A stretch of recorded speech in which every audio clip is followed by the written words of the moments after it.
Саламатсыздарбы, құрметті оқырмандар. Есімім Дылмұрат, математика пәнінің мұғалімі боламын. Бізде бір олимпиада есебі екен. Бүгін 8 сынып оқушылар үшін 1 бөлінген 5001, 1 бөлінген 5002, осылай 5100-ге дейін жалғасады. Осы сандардың қосындысы үлкен ба, әлде 1 бөлінген 49 үлкен ба деген сұрақ қойылып тұр. Қай сан үлкен екенін дәлелдеп беруіміз керек екен. Аудандық олимпиада есебі неліктен екенін де дәлелдеп көрсетуіміз керек. Енді шешуді бастайық.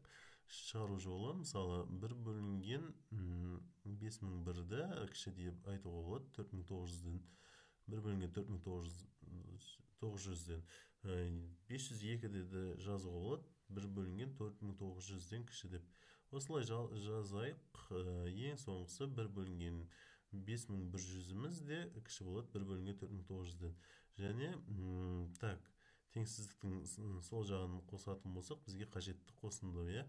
Ал оң жағын қосатын болсақ, бізде 1 бөлінген 4900, мына жерде бірінші, екінші, осылай жалғастырар. Ең соңғысы 100. Яғни 4900-ден 100 рет жазыламыз. 100 рет, мына жерде 100 рет.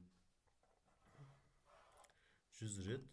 Енді 100 ретіміз бөлшектің алымын қосатын болсақ, 100-ге тең, 1-ді 100 рет қосқанда, және 100 бен 4900-ді қашандап жіберетін болсақ, бізде 1 бөлінген 49, яғни біз теңсіздікті дәлелдедік. Тыңдағандарыңызға рахмет.